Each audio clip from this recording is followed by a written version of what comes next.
నమస్తే. Welcome to Manam TV. నేను anchor Siri. ప్రస్తుతం మనతో పాటు వంటింటి చిట్కాల ఫేమ్ ఆయుర్వేదిక్ డాక్టర్ చిట్టిబొట్ల మధుసూదన శర్మ గారున్నారు. ఒకసారి ఆయనతోని మాట్లాడదాం. డాక్టర్ గారు నమస్కారం. నమస్కారం. ఎలా ఉన్నారు డాక్టర్ బాగున్నానమ్మా. గారు? మీరెలా ఉన్నారమ్మా? నేను చాలా బాగున్నాను డాక్టర్ గారు.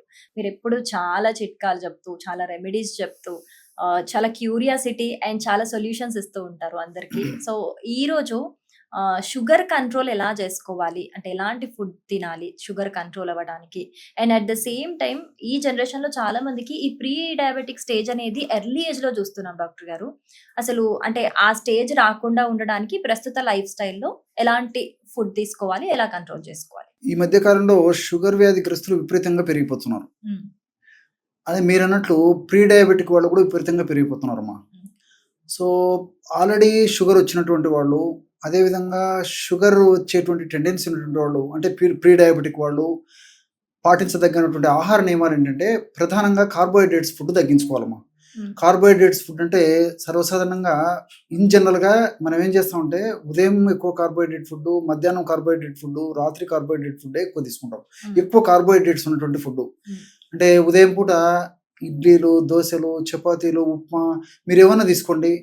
అన్నీ కార్బోహైడ్రేట్సే. హ్మ్. అందులో పోషక అంశాలు చాలా తక్కువగా కేవలం కార్బోహైడ్రేట్ శాతం ఎక్కువగా ఉన్నటువంటి ఫుడ్డే తీసుకుంటున్నాం. మధ్యాహ్నం పూట మల్లెపూలు లాంటి తెల్లటి అన్నంతో తయారు చేసుకున్నటువంటి తెల్లటి బియ్యాన్ని తినడం అలవాటు చేసుకున్నాం. ఈవినింగ్ కూడా మరి డిన్నర్‌లో కూడా గోధుమలు, మైదాతో చేసినటువంటి ఆహార పదార్థాలు గానీ, లేకపోతే మళ్ళా రైస్ గానీ తీసుకోవడం ఎక్కువ శాతం మందిలో జరుగుతుంది. హ్మ్. కాబట్టి ప్రోటీన్ ఉన్నటువంటి ఆహారం ఎక్కువ తీసుకోవాలమ్మా. ఓకే. సో, సో అట్‌లీస్ట్ వారంలో 5 రోజుల పాటు ఉదయం పూట స్ప్రౌట్సు, లేకపోతే డ్రై నట్సు, అదేవిధంగా ఈ సలాడ్సు ఇలాంటి పదార్థాలు ఎక్కువ తీసుకోవడం వల్ల ప్రీ డయాబెటిక్ స్టేజి నార్మలైజ్ తీసుకోవడానికి అవకాశం ఉంటుంటుంది. అదేవిధంగా డయాబెటిస్‌ను బాగా నియంత్రణలో ఉంచుకోవడానికి కూడా అవకాశం ఏర్పడుతుంది.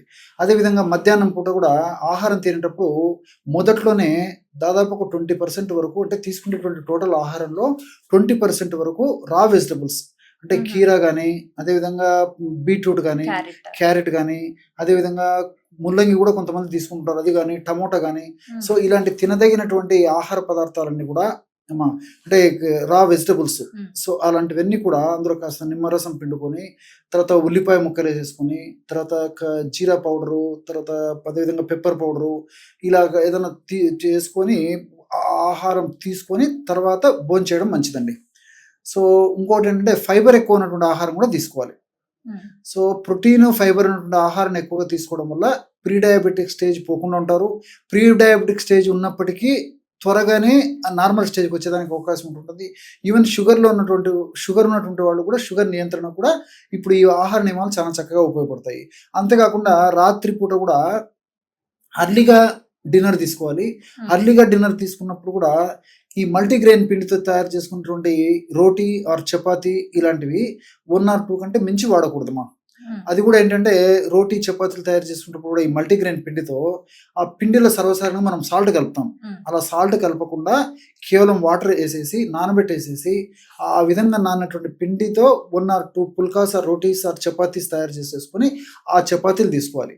అది కూడా ఏంటంటే ఆ చపాతీలు గానీ, రోటీలు గానీ, పుల్కాలు గానీ తీసుకునేటువంటి విధానం కూడా 1, 2 చపాతీలు, పుల్కాలకు, రోటీలకి ఎక్కువ curries almost 250 grams to 500 grams, అంటే పావు కిలో నుంచి హాఫ్ కిలో కర్రీస్ తీసుకోవాలమ్మా. చాలా ఓకే. మందికి తెలియదు. హ్మ్. So vegetable curry in the sense leafy curries కానీ, నాన్ లీఫీ వెజిటబుల్ కర్రీస్ కానీ, అంటే ఆకుకూరలతో తయారు చేసుకున్నటువంటి కర్రీస్ కానీ, కూరగాయలతో తయారు చేసుకున్నటువంటి కర్రీస్ కానీ, 2 కలిపి తయారు చేసుకున్నటువంటి కర్రీస్ కానీ, ఈ ఏ పద్ధతిలో కర్రీస్ తయారు చేసుకున్నప్పటికీ నేను చెప్పినటువంటి పద్ధతిలో 250 గ్రామ్స్ నుంచి 500 గ్రామ్స్ వరకు ఈ యొక్క కర్రీస్ మనం రోటీతో పాటు తీసుకోవాలన్నమాట. హుహు. ఇంకోటేంటంటే ఈ కర్రీస్ తయారు చేసేటప్పుడు కూడా మన వాళ్ళు చేసేటువంటి మిస్టేక్ అవగాహన లోపంతో, ఆరోగ్య స్పృహ సరిగ్గా లేకపోవడం చేత ఉడికేటప్పుడు సాల్ట్ ఎక్కువేస్తారమ్మా. అవును. That is utterly wrong. ఉడకడానికి కూడా సాల్ట్ ఎక్కువ. ఎగ్జాక్ట్‌లీ. హ్మ్.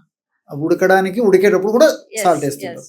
సో అలా కాకుండా vegetables leafy or non leafy or mixed గానీ ఏదైనా వేసి నీళ్లు పోసేసి ఉడికిన తర్వాత, దించిన తర్వాత నాలుక రుచి కోసము సాల్ట్ స్ప్రింకిల్ చేయాలి. ఓకే. వండేటప్పుడు గానీ, ఉడికేదాని కోసం సాల్ట్ ఏయకుండా మన బెత్తెడు నాలుక సాటిస్ఫాక్షన్ కోసం స్ప్రింకిల్ చేయాలి. హుహు. అదేవిధంగా దాంట్లో కూడా కర్రీలో కూడా ఈ నిమ్మ రసం పిండుకోవాలమ్మా. దీంతో పాటు జీరా పౌడరు, పెప్పర్ పౌడరు, తర్వాత ఇలాంటివి ఏదైనా కావాలంటే పుదీనా, కొత్తిమీర, ఈ కర్రీస్ ఏదన్నా తర్వాత ఈ కరివేపాకు ఇలాంటివి ఏమైనా వేసుకోవచ్చు మా టేస్ట్ కోసం. సో ఈ పద్ధతిలో తీసుకోవాలన్నమాట. సాల్ట్ మాత్రం ఎంత తక్కువ వీలైతే అంత ఎస్ తక్కువ. అమ్మా. ఓకే. ఎందుకంటే ఈ మధ్య కాలంలో జరిగినటువంటి పరిశోధన ద్వారా కూడా ఏం తెలుస్తుందంటే సాల్ట్ ఇన్సులిన్ ఈ యొక్క రెసిస్టెన్స్ గా పనిచేస్తుంది. సాల్ట్ ఎక్కువ ఉన్నప్పుడు బాడీలో ఇన్సులిన్ రెసిస్టెన్స్ గా తయారైపోతుంది అనమాట. అంటే బాడీలో ఇన్సులిన్ ఉన్నప్పటికీ సరిగ్గా పనిచేయనటువంటి పరిస్థితి ఏర్పడుతుంది. కాబట్టి ఈ మధ్య కాలంలో ఇన్సులిన్ రెసిస్టెన్స్ కేసెస్ మరీ విపరీతంగా పెరిగిపోతున్నాయమ్మా.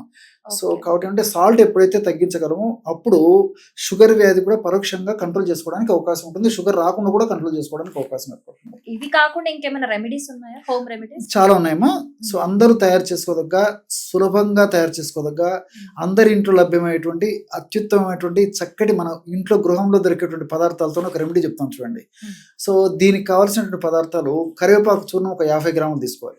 కరివేపాకును తీసుకొచ్చేసేసి కడిగేసేసి శుభ్రం చేసేసి నీడలో ఎండించేసేసి కరివేపాకును చూర్ణం తయారు చేసుకుని ఒక 50 గ్రాములు కరివేపాకు చూర్ణం తీసుకోవాలి. అదేవిధంగా ఈ యొక్క కాకరకాయలు తెచ్చుకొని చిప్స్ లాగా తయారు చేసేసి, అంటే శుభ్రం చేసేసి కడిగేసి చిప్స్ లాగా తయారు చేసుకొని నీడలో లేదా ఎండలైన పర్లేదమ్మా ఒక 2-3 days బాగా ఎండబెడితే చిప్స్ లాగా తయారైపోతాయి. సో మిక్సీలో వేసేసి పౌడర్ చేసేసి ఆ కాకరకాయ పౌడర్ ఒక 50 గ్రామ్స్ తీసుకోవాలి.